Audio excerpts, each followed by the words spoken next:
Antes de empezar con la campaña de Dunkerque, nos pondremos en contexto. Mayo-junio de 1940. Anteriormente, en septiembre de 1939, Polonia fue dividida entre Alemania y Rusia. La invasión rusa de Finlandia, en diciembre, pudo ser bloqueada, pero en marzo de 1940 los fineses aceptaron los términos del armisticio de Rusia. Alemania ocupó Dinamarca y Noruega en abril de 1940 y en mayo inició su ataque sorpresa contra los Países Bajos y Francia.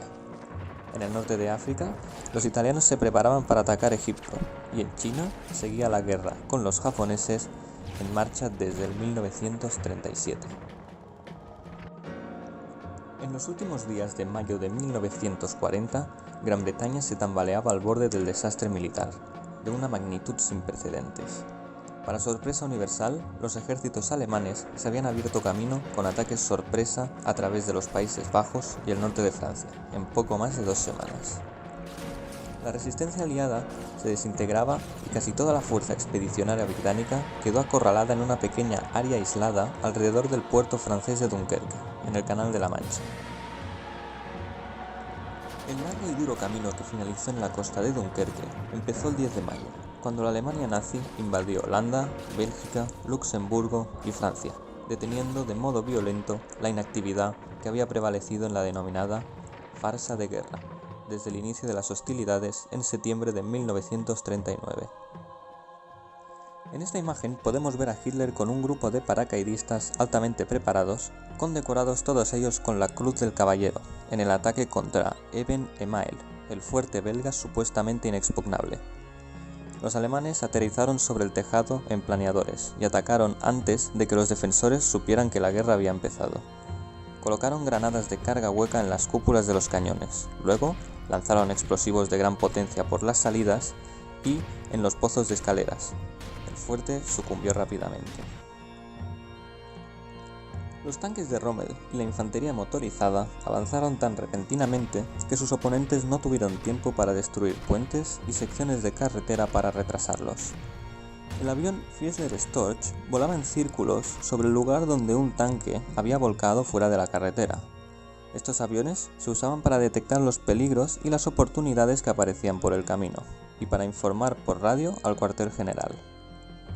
Una división de tanques alemanes, que se podía mover a unos 4,8 km por hora por una carretera, consumía aproximadamente 4.500 litros de gasolina por hora. Los suministros alemanes se aumentaban a menudo gracias al reabastecimiento de combustible de estos tanques en las gasolineras francesas.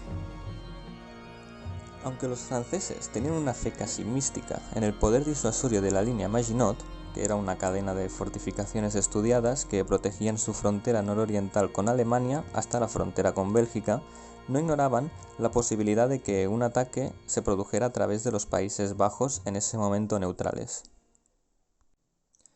El Plan D, un avance no ensayado por el interior de Bélgica, había sido ideado para contraatacar una amenaza de este tipo. El plan de aliado dependía fuertemente de la línea Maginot. Las mejores formaciones, los ejércitos séptimo y primero franceses y la fuerza expedicionaria británica, estaban acantonadas entre el límite de estas defensas y el Mar del Norte. Los ejércitos noveno, segundo y tercero franceses, más débiles, estaban ubicados donde se pensaba que la línea Maginot y el territorio accidentado y boscoso de las Ardenas requerían un apoyo mínimo.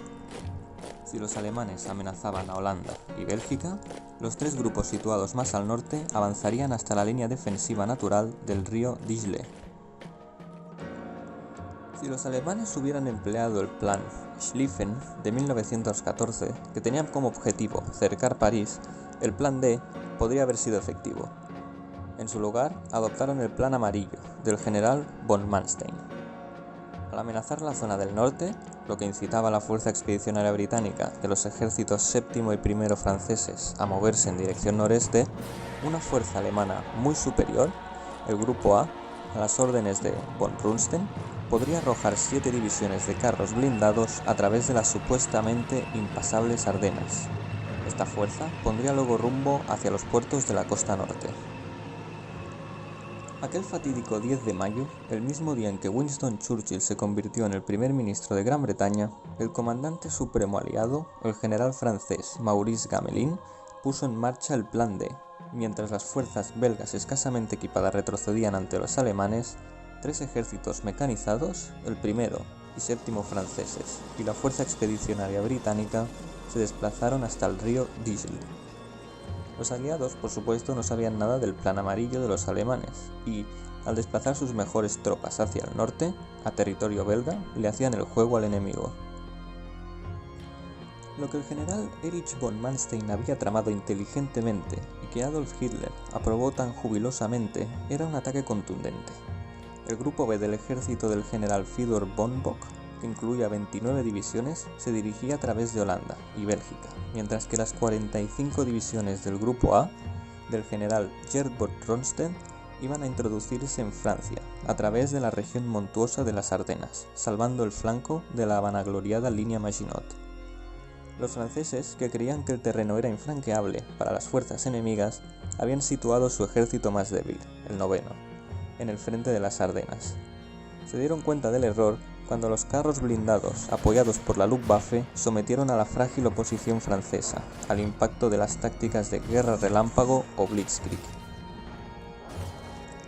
Las tácticas de guerra relámpago son simples en su concepto, pero potencialmente letales. Los objetivos se seleccionan y se identifican los puntos más débiles de la línea defensiva enemiga. A ambos lados de la penetración acorazada propuesta, se utilizan ataques convencionales para contener la zona, mientras se emplea un camuflaje de cortina de humo para ocultar la concentración de tanques en el sector principal. El asalto inicial de los tanques va precedido de contundentes ataques aéreos y bombardeos de artillería, concebidos para despejar la zona de ataque y desorganizar las comunicaciones y las reservas del enemigo. Los paracaidistas, lanzados tras las líneas enemigas, desorganizan aún más las comunicaciones y evitan el avance ordenado de los refuerzos.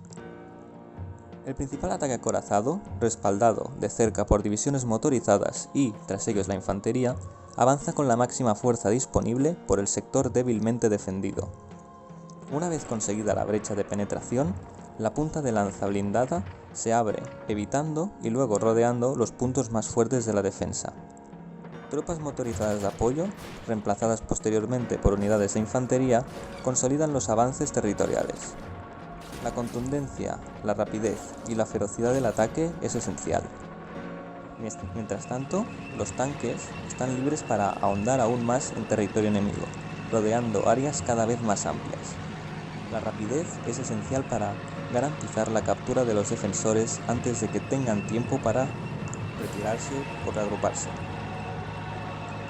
En esta imagen podemos ver al general Heinz Guderian, el creador de la fuerza alemana de carros blindados, el cual fue un comandante decidido y destacado.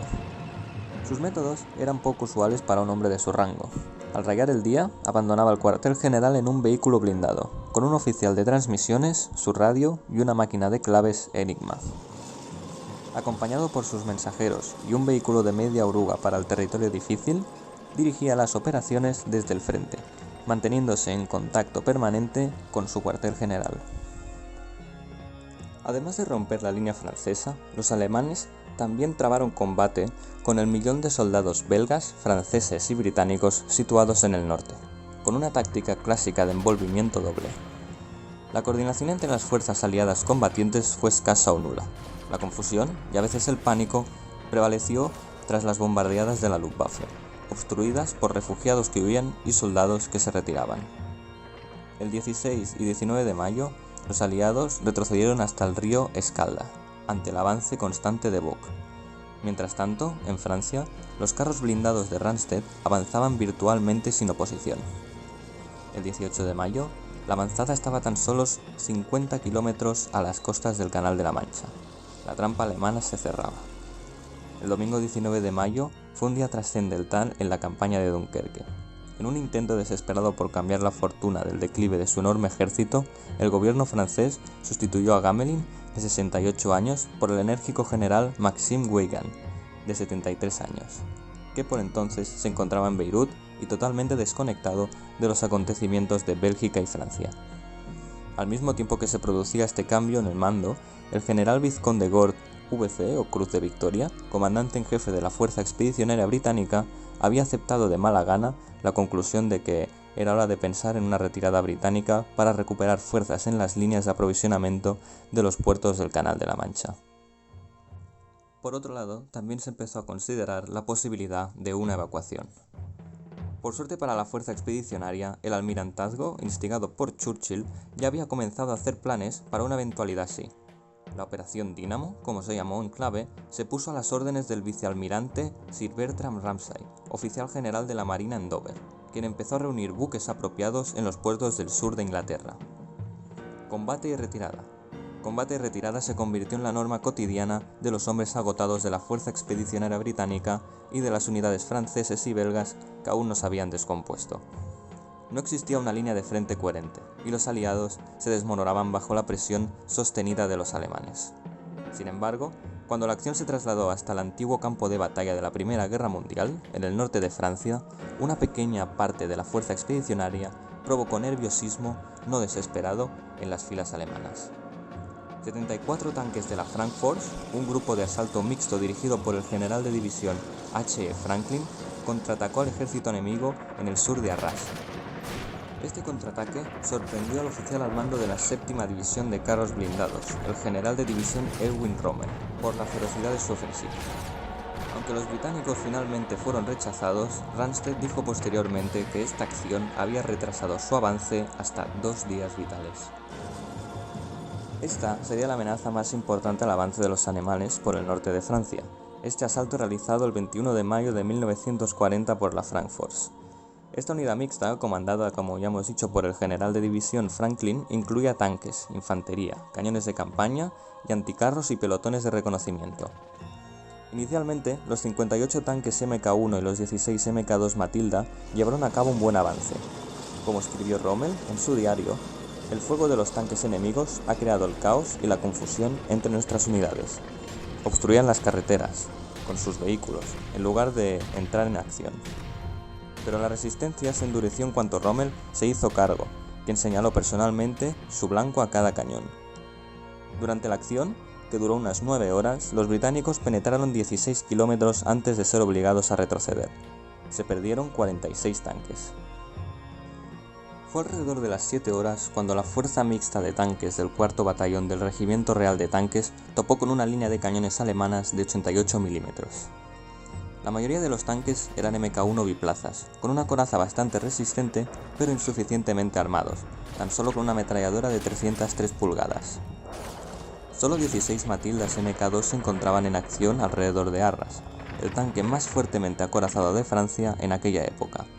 Era impenetrable para la artillería antitanque de 37 milímetros de los alemanes, ya que uno de ellos continuó intacto después de recibir 14 impactos directos. Durante los largos periodos de acción, los tanques lucharon solos, ya que se habían distanciado de la infantería y la artillería de apoyo. Los tanques solo corrieron peligro cuando los alemanes desplegaban artillería a corta distancia. El ataque ejecutado por los tanques británicos al sur de Arras no era lo suficientemente potente como para forzar una brecha en las líneas alemanas del avance. Si la Frankfurt hubiera logrado unirse a los ejércitos franceses en el sur, la campaña habría cambiado completamente. La artillería de 88 milímetros del 23 Regimiento Antiaéreo Alemán desempeñó un papel importante para conseguir que el ataque británico retrocediera.